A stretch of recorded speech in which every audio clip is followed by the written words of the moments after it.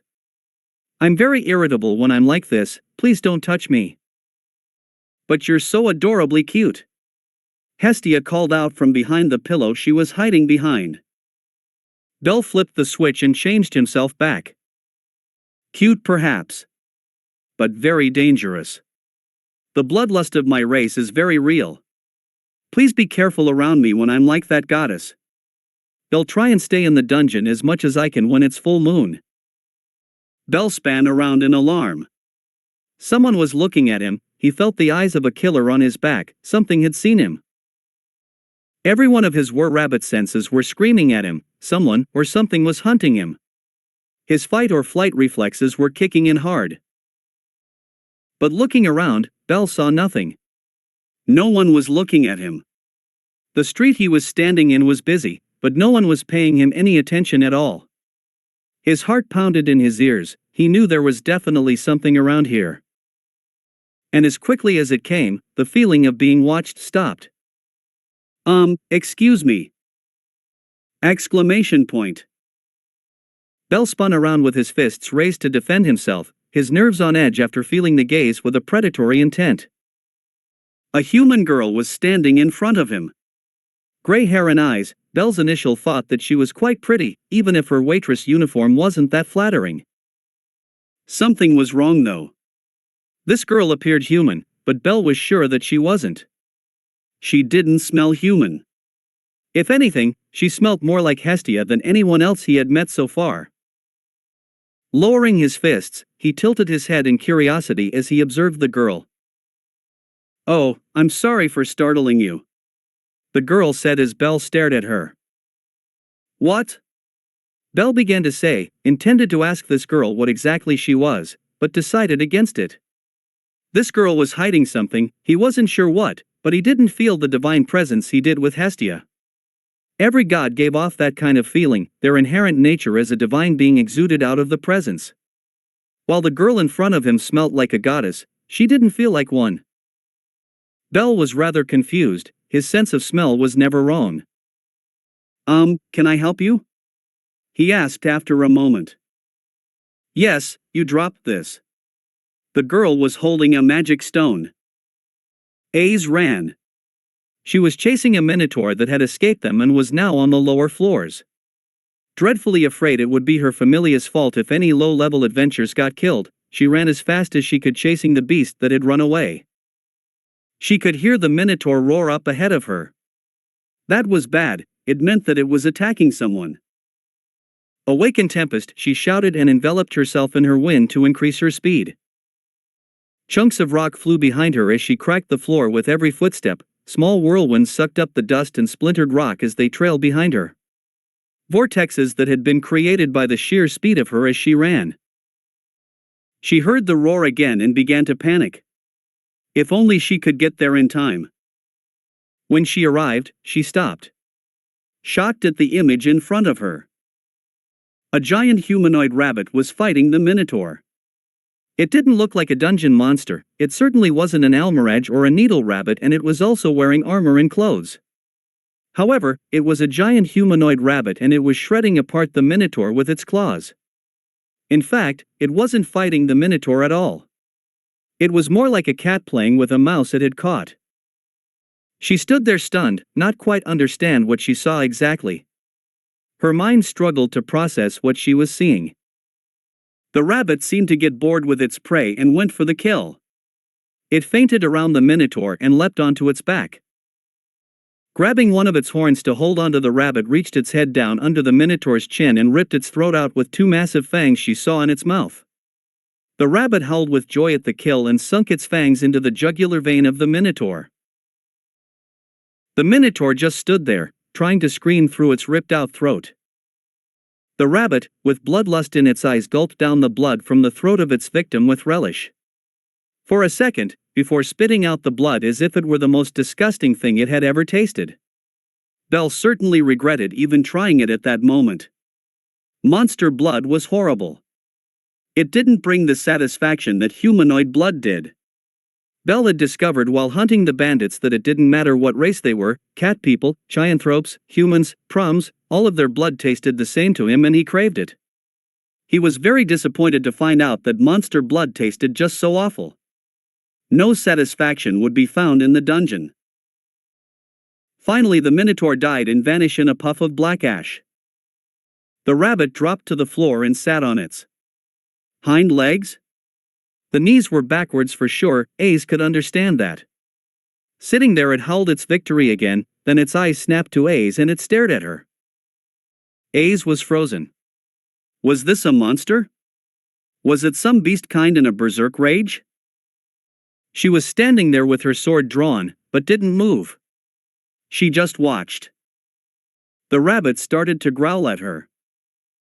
Aiz frowned and decided to go for the kill. Whatever this was, it was very dangerous and couldn't be left in a state of bloodlust like this. As she went to strike, she heard Bet shout out, "Aiz! Don't!"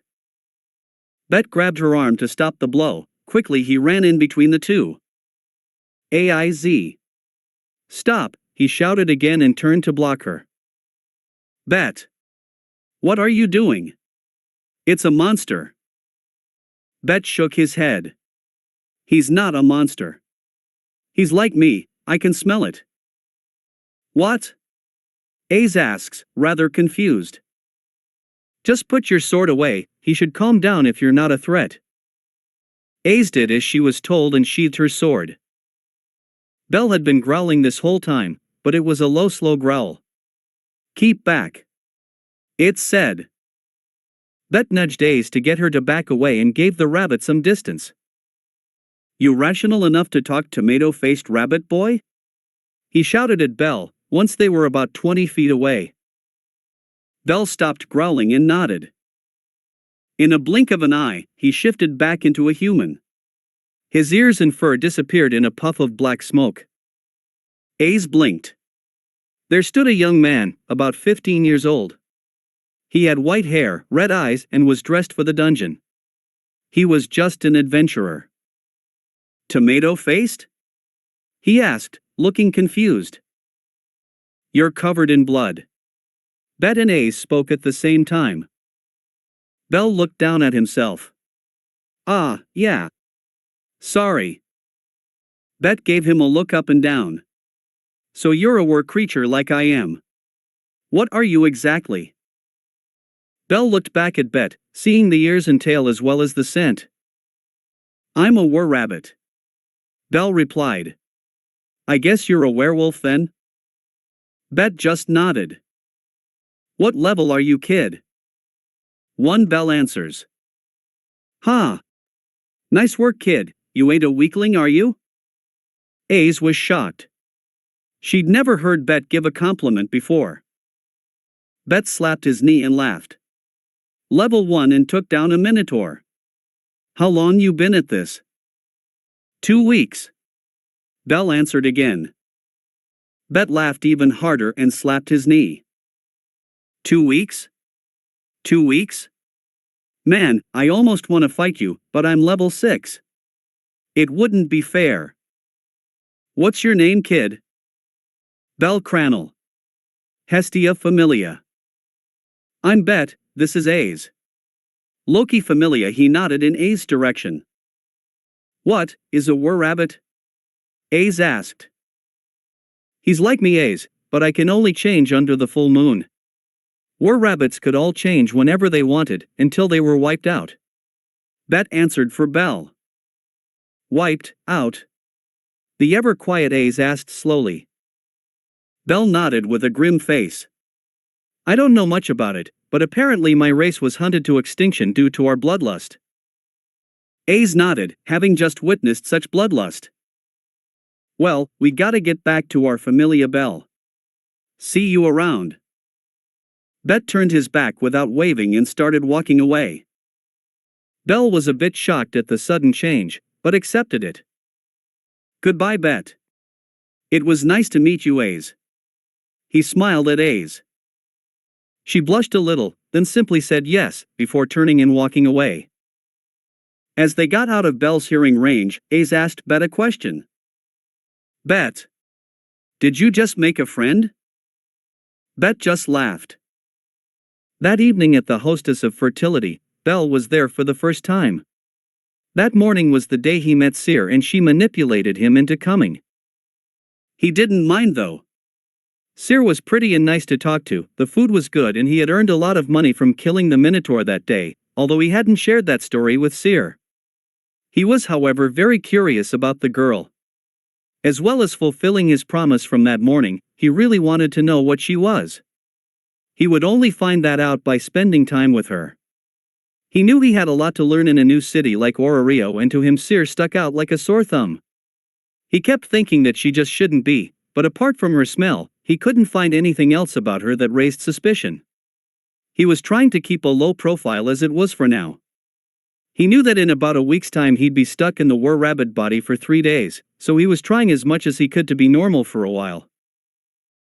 His heart had sunk a little when Loki Familia walked in. The moment he saw Aiz and Bet step through the door, he ducked down to make sure they couldn't see him. Seer noticed this odd behavior, but decided to leave him alone. Something seemed up. Bell didn't want Loki Familia to know he was there for some reason, and she didn't want to make trouble for him. After about half an hour, Bet had gotten rather drunk. Aiz. He called out. Tell em about the tomato rabbit we met today. Tomato rabbit? She asked, confused.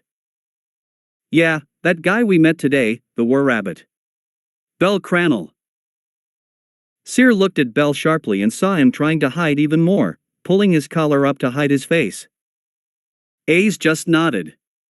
Scary, she said. Bet slapped his knee and laughed. Ah, he growled at you. Finn looked up at this. Aiz found something scary? Tell us about this guy, Bet, sounds interesting. Well, we met a genuine were-rabbit today. I thought they were all extinct. Only level 1. Been in the dungeon 2 weeks and the guy brutally murdered a minotaur right in front of us. He ripped it to pieces. Scary thing too, he can change at will like all were-rabbits could. He actually was a giant killer rabbit. Never seen anything like it. Bell risked a peek at Seer to see how she was reacting to this. She was looking at him in slight horror. He cringed down into his coat even more, utterly mortified. Bet told the story with great enthusiasm. The Familia were shocked. They had never seen him be impressed by anyone ever. That kid's gonna go far, I tell ya. Bet stopped to drink, but as he drew the glass up to his face he paused. I smell him, he muttered. Bell, you're in here. I'm sure of it. He shouted out and started looking around. Shit. Bell muttered to himself. Swearing out loud for the first time in his life. Sighing, he stood up. Good evening, Bet. He said and started walking over to the Loki Familia's table. Hey! Come join us, shouted Bet, shocking the Familia once again, who all glanced at him in surprise. Good evening, Aiz. He nodded at the girl, who nodded back. Good evening, Loki Familia. I'm Bell Cranel, Hestia Familia. Finn stood up and offered his hand to Bell. Hello Bell, I'm Finn Dame, captain of Loki Familia. I must say, you seem to have impressed Bet, which is something I've never seen before. I'm very curious to know about you. Bell shook his hand, and gave a deep bow. I'm honored to shake the hand of the captain of Loki Familia. Finn laughed, then Bell found himself suddenly hugged from behind. He jumped as Loki tried to grope his rear end. And that's Loki herself. Finn said with a sigh. A PP pleasure to meet you, Lady Loki, Bell said, totally embarrassed. Manners too. I like you, kid, sit down with us for a bit, have a drink on me. Thanks. Bell stuttered out, then took the only spare seat, between Aiz and Bet. Bet slapped him on the back as he sat down. Good to see you again, kid. Show 'em all your trick. Bell gasped in shock. You want me to change, here? Right now? Yeah, you'll be fine. Bet encouraged him. But, it's dangerous. Bell had a worried look on his face. Bet's face had a serious expression for a moment. He put his hand on Bell's shoulder. No, kid. You're good. You know friend from foe, even under bloodlust. That's why you just growled at Aiz to warn her. If you were not in control, you would have attacked her. It's that simple. Finn and the Amazons will tell you the same. Tiona, Tioni, and Finn all nod. They all have the berserk trait, they know what Bell is afraid of. Finn spoke up. Go ahead, Bell. We'd all like to see it. And we know what going berserk is like, so we will be careful not to set you off. Bell nodded, although he was still reluctant. I guess. It's not full moon right now, so I can control it. It's just. Well, I only became like this a few weeks ago. I have not had much practice. I'm fine, as long as I don't smell blood. But. He trailed off for a second, not wanting to speak. Before I show you. If you see me like this and it's full moon, please keep away from me. The first full moon, I was traveling here to Orario. He paused again, his face racked with guilt. I was attacked by bandits, they were hunting me. I couldn't control myself. Bet put his hand on Bell's shoulder. It's okay, Bell. Bell nodded, looking down at his lap. He knew it was self-defense. Well, the first 2 kills were, but the others. He knew full well that he had hunted them at that point, that his bloodlust had overwhelmed him. He didn't have to kill those other 18, he wanted to, and that scared him. All right. Sir and Ryu have both moved to get a good look at this. Everyone in the bar was quiet and watching, making Bell even more nervous. He closed his eyes for a moment, then changed. A collective gasp came from the room as Bell became a humanoid rabbit, ears, muzzle, whiskers, fur, and everything. Bell opened his eyes and the new perspective of the war rabbit kicked in. In his mind, he was surrounded by hostiles that are staring at him. Staring is a threat, it means he's being hunted. He started growling, quite loudly while glancing around at everyone. Stop staring, all of you, and he will calm down. Bet shouted, causing Bell's head to snap in his direction and growl even louder at Bet. Bell hugged his knees and tried to keep the bloodlust under control. Everyone looked away and he felt the pressure being taken off. He started to calm and his growl quieted down. He tried to look at the floor, as he would as a human, but his instincts are too sharp and won't let him. He kept an eye for threats. Aiz was fascinated by him. Sir almost fainted at the change, so shocking it was. Sorry, everyone. Bell said in his much deeper voice. I'm rather primal when I'm like this. He closed his eyes and changed back. I'm stuck like that for 3 days each month, so I guess it's best you all see it now. I suppose that's the price you pay for being able to change at will. Bat commented. Bell just nodded. I don't really know much about it, or my race at all. I only found out about a month ago. They spent the rest of the evening chatting away. No one knew anything else about Bell's race, so the topic of the dungeon comes up instead and stories were told. As Bell went to leave, he went to pay his bill to Seer. She walked over to him with a smile as he stood at the bar and waved. I hope you're not afraid of me, Seer. Bell asked nervously. She gave him a smile and shook her head. No, Bell, I'm not. I'm just rather surprised. You're far more interesting than I expected. She smiled at him again. Bell bid her good night and walked home. Oh well, his secret's out, but it would have been soon enough anyway. Lili and the Sword Princess. Mr. with the white hair. White hair. Had to be him. Bell stopped in his tracks. He was just outside the dungeon entrance where adventurers would meet before beginning their day. He looked around but didn't see anyone looking in his direction. Mister, down here. Looking down, Bell saw her.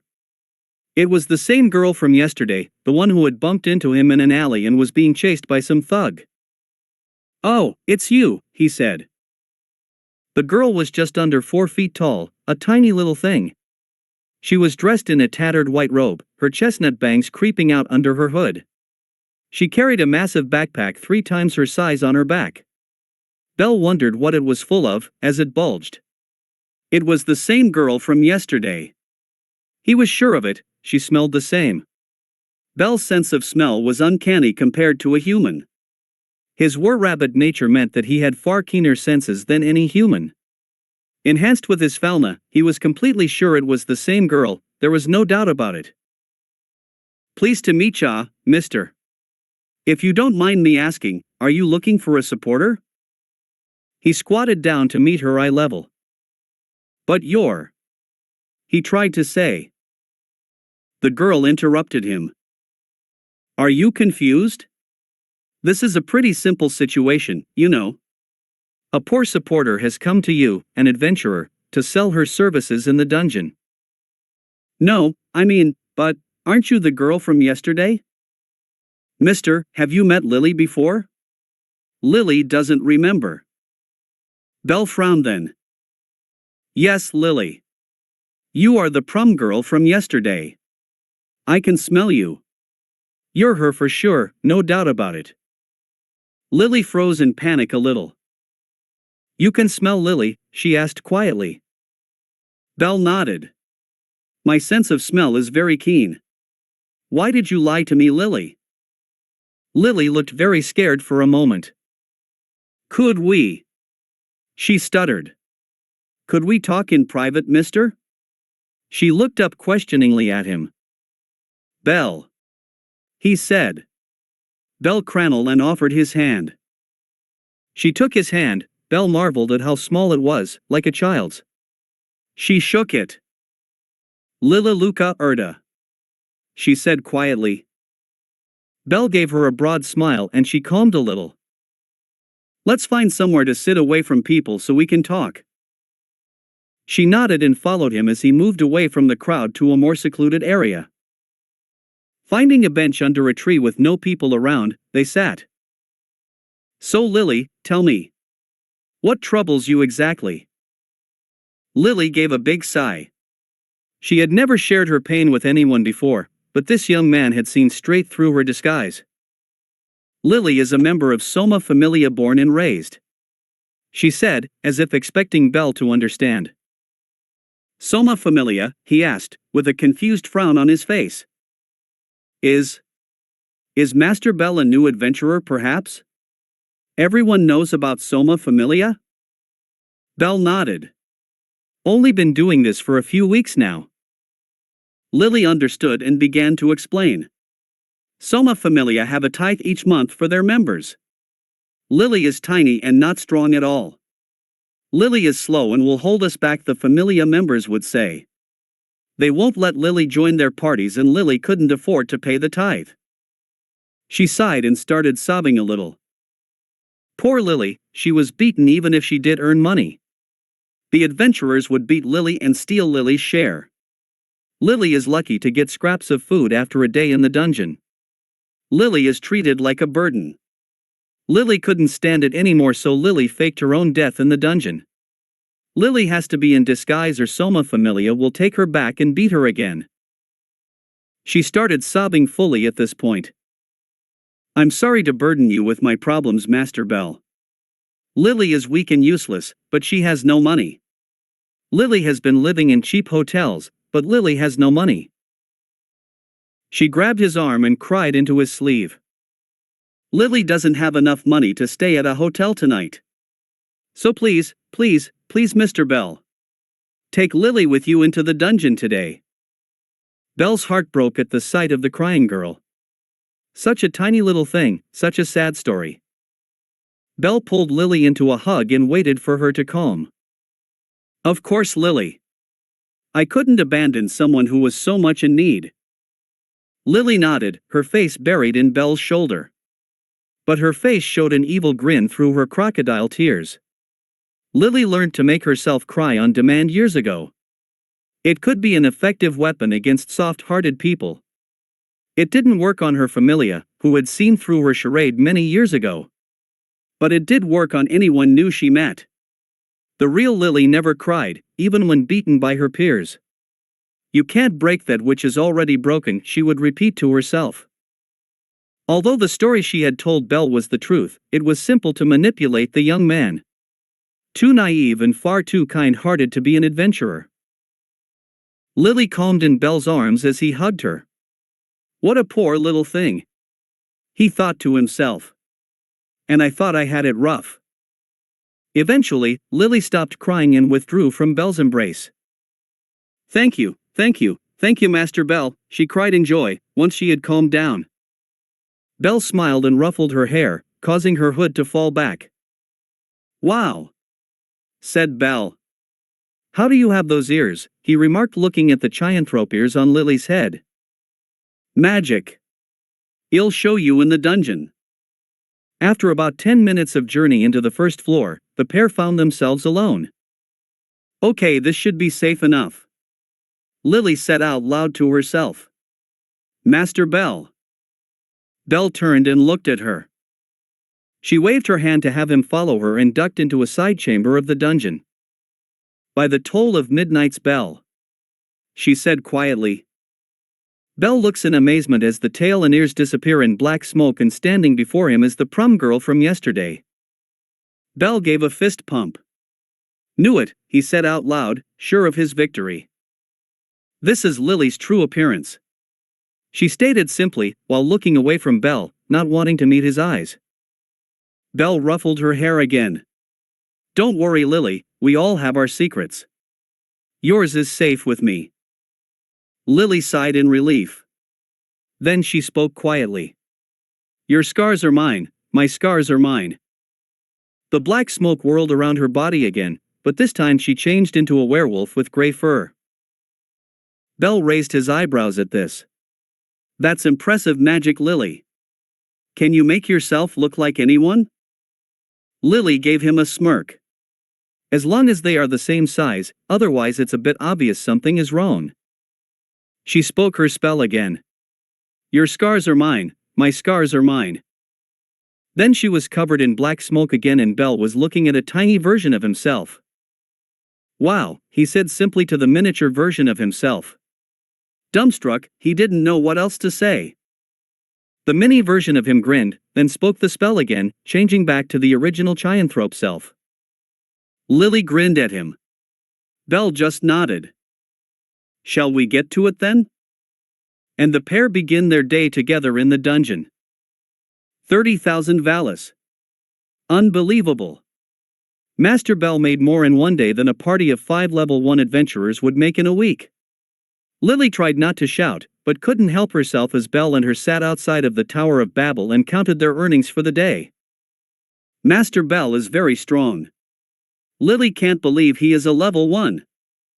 Bell nodded simply as he divided the pile of Valis into 2. Lily's eyes darted back and forth as she watched Bell count out the money and divide it into an even share.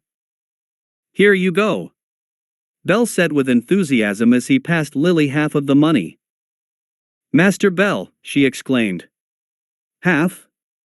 Are you sure?" Bell nodded at her.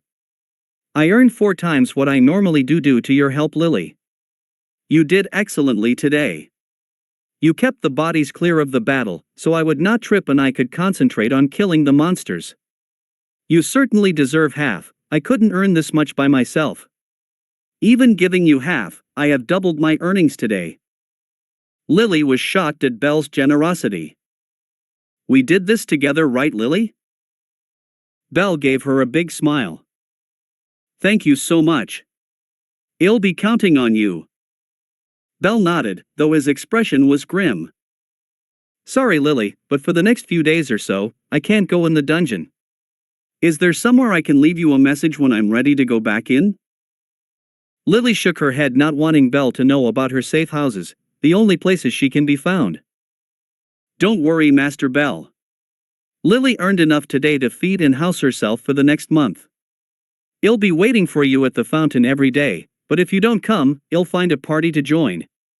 Lily will even have a few days off as well." She beamed a smile at him. Bell nodded. "Okay, Lily. I'll try and find you soon. It might be 3 or 4 days before I come back though. I'm sorry."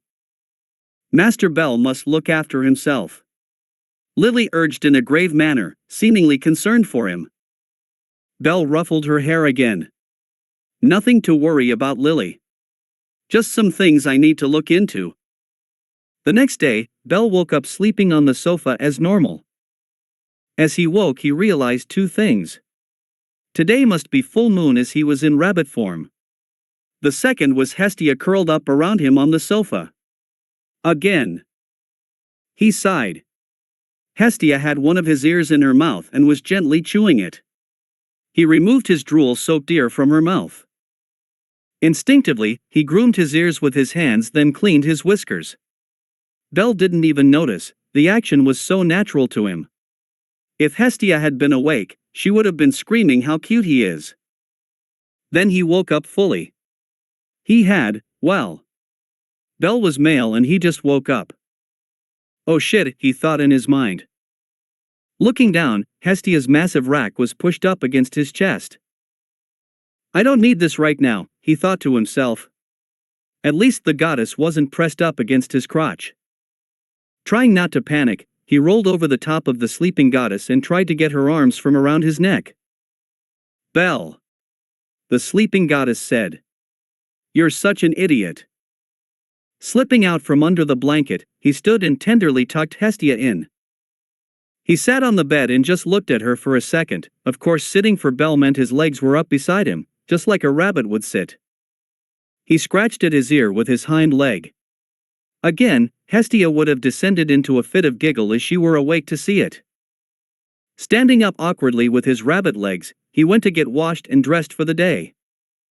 Knowing this day was coming, Bell had prepared and had purchased some clothing to hide his form from the public. A long cloak with a hood. A black scarf to cover his face and a pair of red goggles to cover his eyes. Quickly dressing himself, he glanced in a mirror to check. Perfect. Even he didn't know who he was with the hood up and his face covered. He would disappear into a crowd. He gave Hestia a quick head pat and left the ruined church to start his day. Bell had planned his day today. First he would visit Naza and see if she had finished the item he had requested, then Seer and let her know he wouldn't be in the dungeon for the next few days, so he didn't need lunches. Then to the guild. Bell had research to do. Ting-ting-alling. The little bell at the top of the door rang as Bell stepped into the blue pharmacy. Bell took a step backwards almost straight away. The blue pharmacy smelled overwhelmingly like strong antiseptic to him. It took him a few moments to get over the smell before he walked into the shop finally. Good morning, sir.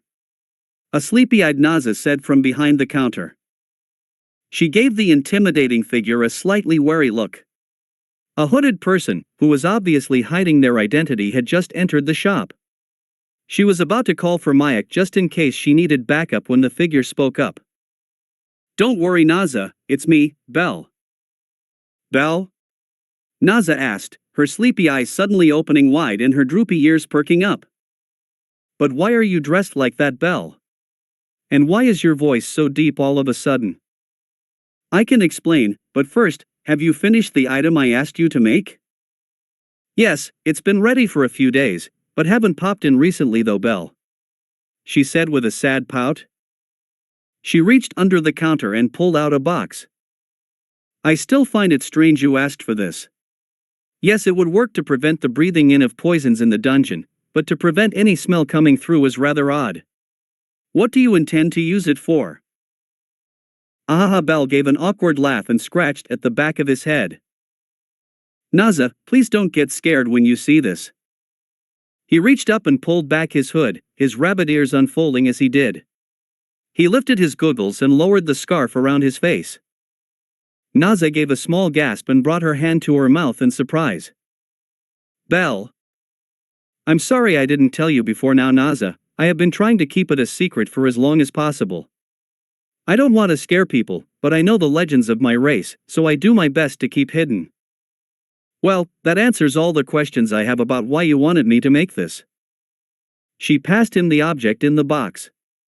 It looked kind of like a muzzle for a dog, with leather straps to hold it on the head. There were a notable series of holes on either side of the face mask. Bell slipped it over his nose and mouth and adjusted the straps around the back of his head until it was comfortable. "Perfect." He sniffed at the air. "I can't smell a thing." "I'm sorry, sir, we're not open yet," Sear stated as a person she didn't know walked into the hostess of fertility, gently closing the door behind him. Bell smiled under his scarf. His disguise had worked perfectly. He pulled back his hood and his rabbit ears popped out. Sear gasped and took a guess. "Bell, is that you?" Bell pulled off his goggles and lowered the scarf across his face. "Hi, Sear," he said cheerfully, giving her a little wave.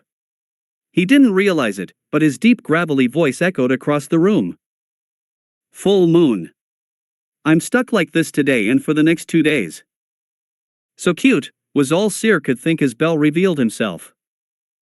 "Well, at least you're not growling this time." Bell nodded. "Yeah, it's tough. I'm not used to being in this state yet. But it gets easier every time." Sear couldn't help herself and reached out her arm to stroke Bell's rabbit ears. He flinched away with a growl. Sorry. He begged forgiveness for growling at the girl. "My ears are very sensitive, please don't do that." Sear smiled at him. "Sorry, Bell, I couldn't help myself. You're very cute after all." Bell had a grim expression on his rabbit face. "Cute perhaps, but as I explained to Hestia, I am rather irritable when I'm like this. Please don't try and pet me." Sear giggled. "You're just like Ryu." Bell tilted his head in confusion. "The elf girl?" His nose and whiskers twitched with curiosity. Sear's expression hardened. Then she tried to impersonate Ryu. "I always take things too far," she said with a stoic expression. Sear just ducked expertly as a plate thrown from Ryu flew at her head. Wow, that was quick. Bell is amazed she dodged the flying wood plate as Ryu stood in the kitchen doorway with an annoyed expression on her face. Sear grinned at him. "You get used to it," while she rolled her eyes at Ryu. "Mr. Crannel, why are you in rabbit form today?" the elf asked from the doorway. "Full moon, Ryu-san," Bell said, as he bowed to greet her. "It'll be like this today and for the next 2 days." Ryu simply nodded. "Curse of the were-rabbit. You're surprisingly calm considering how you were the other night in this form." Bell nodded his head in agreement. "It gets easier every time. At least I'm not growling at everyone right now, but please don't stare at me like you are now. It makes me feel like I'm being hunted." Ryu understood and cast her gaze to the floor instead. "I understand that very well, Mr. Crannel. Thank you, Ryu. I'm sure I will get better over time, but I'm rather on edge right now. Ryu nodded again, still looking away from Bell. Are you going to the dungeon today, Bell? Shall I get your lunch? Seer asked cheerfully. Bell shook his head. No, I plan to take the next few days off. I won't need a lunch today, but thank you. Free time? Why not try reading? Seer exclaimed and brought her hands together. Turning around, she grabbed something from under the counter and handed it to Bell. It was a large book. Very large, twice the size of a normal book. What's it about? Bell asked. I don't know, some customer left it here. Bring it back tomorrow and it will be fine. Isn't this someone else's? This wouldn't be right. Don't worry, Bell, it's just a book. It's not like you're stealing it, is it? Bell nodded. Okay, Seer, I'll give it a try. But first, I have business at the guild. Bell, dressed in his disguise again, entered the guild and approached Ina's desk. Ina was rather shocked when Bell approached her. The figure she sees is rather intimidating, dressed in a black cloak, his face covered with a scarf and ruby-red goggles. See, I help you, sir, she stuttered. Ina, it's me, Bell. Bell? Is that really you under there? What's going on? Why is your voice so deep, she asked, but quietly. Can we talk in a private booth, please? The young man asked. Ina nodded and began leading him to one of the rooms. Closing the door and sitting down, she piped up and asked him. What is going on with you, Bell? Don't panic when you see this. He answered, as he pulled back his hood. Ina gasped as his two large rabbit ears popped out from under the hood. Oh gods, that's so much better. He exclaimed. That hood makes them ache. He pulled down his scarf and removed the goggles. Ina was looking into the face of a giant rabbit. Bell, is that really you? He gave her a smile, but it looked more like he was baring his fangs at her.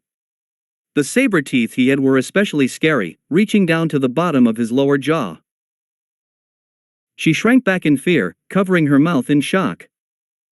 Sorry, Ina, I don't mean to scare you. Bell. She gasped behind her hands. This is who I really am. It's full moon right now, so I can't change back to the normal me. Bell.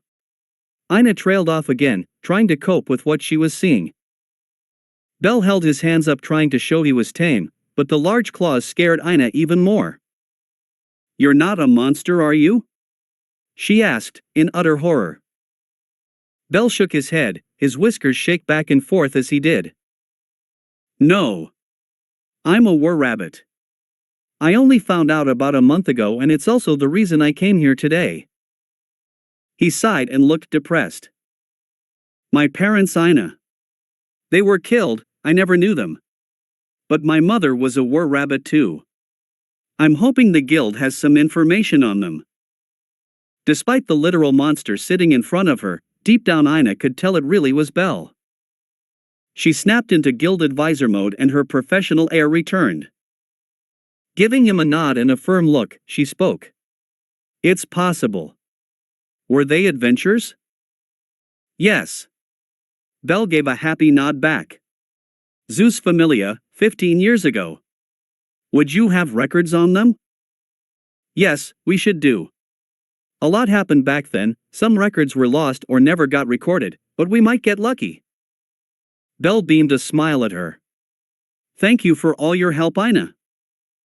Ina led Bell deep into the guild. Eventually they came to a massive room. Bell had never seen anything like it. The room is bigger than any he had ever been in and it was completely orderly. Bookshelves, filling cabinets, desks are all lined up with perfect symmetry. Walking expertly over to what Ina informed Bell was a card index, she quickly started opening small drawers.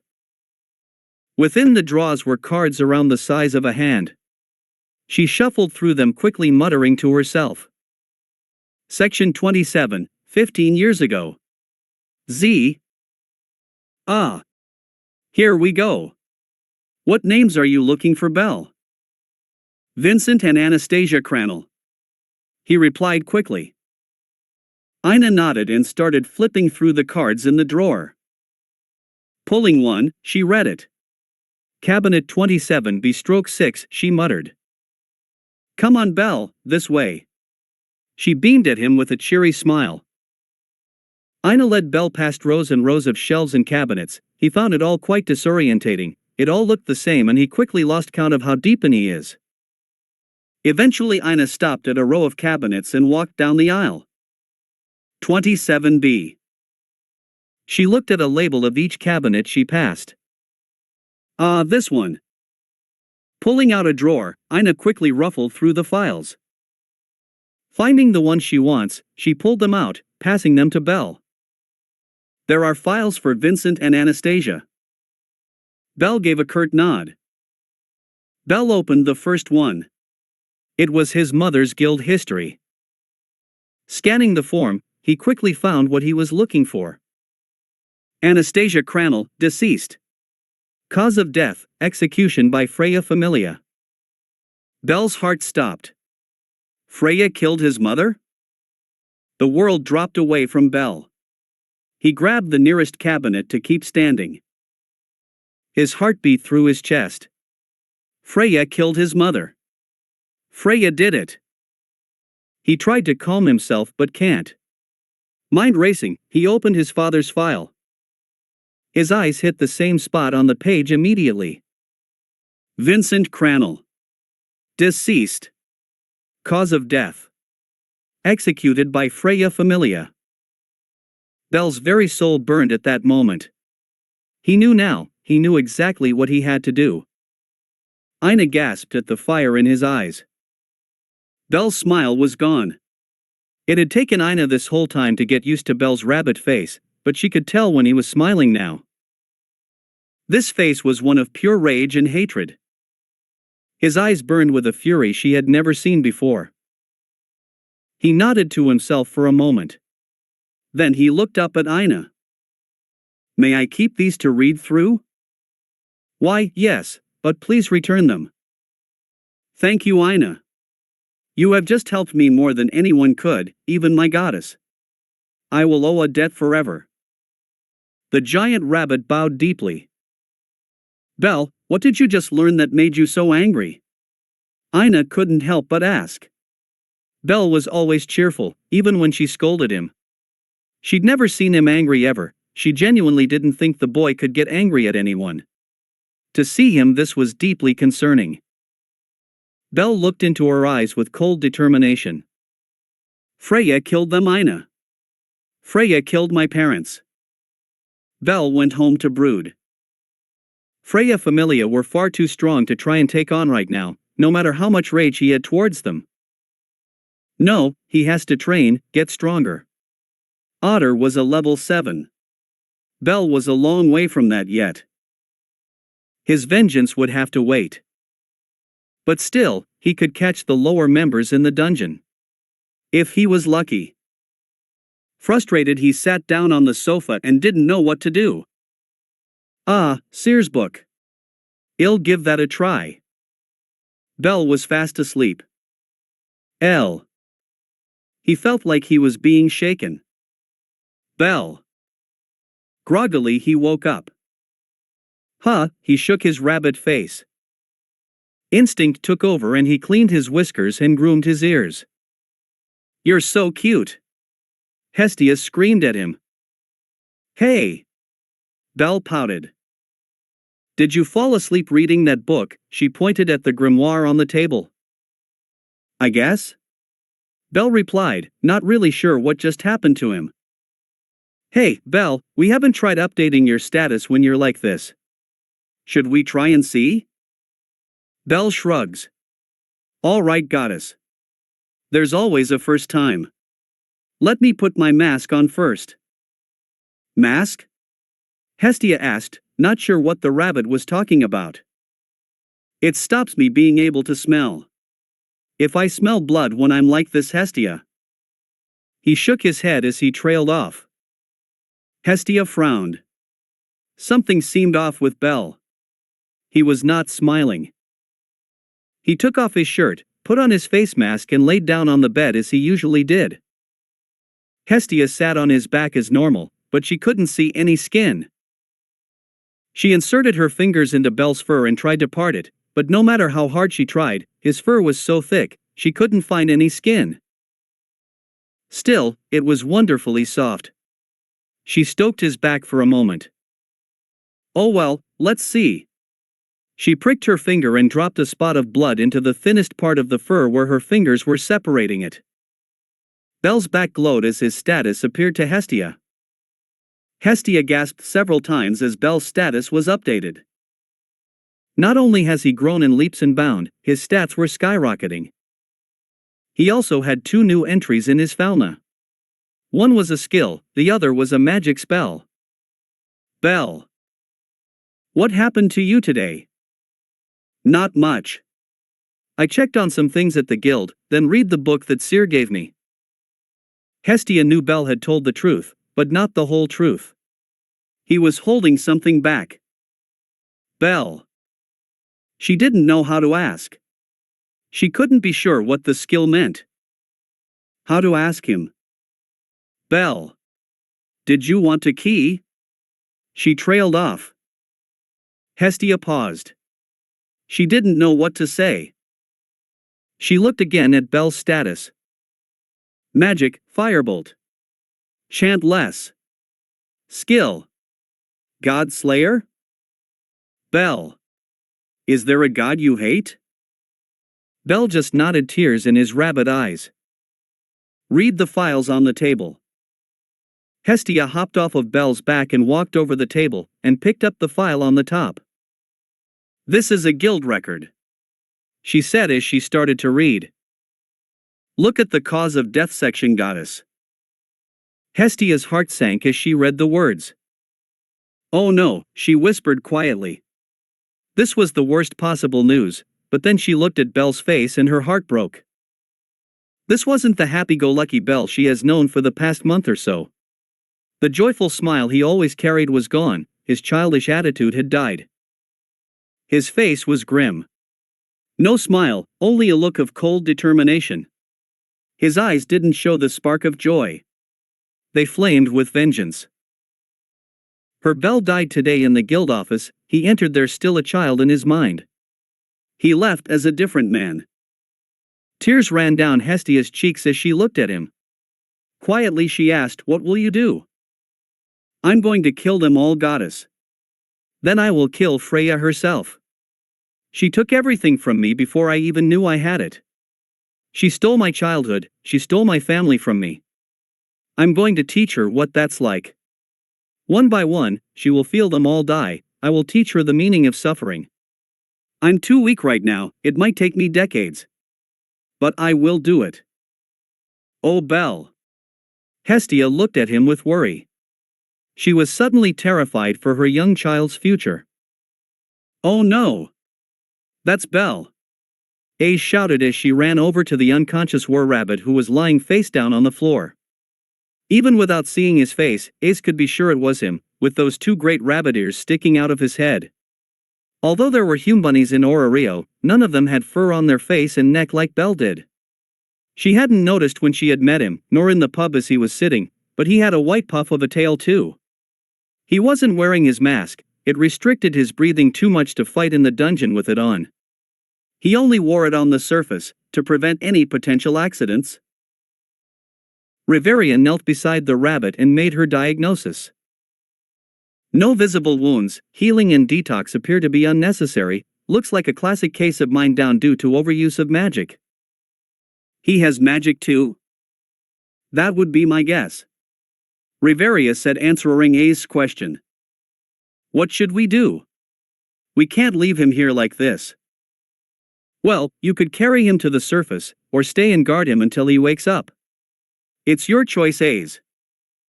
Aiz nodded, thinking for a moment. He'll stay until he wakes up. Well, you should at least make him comfortable then, Aiz.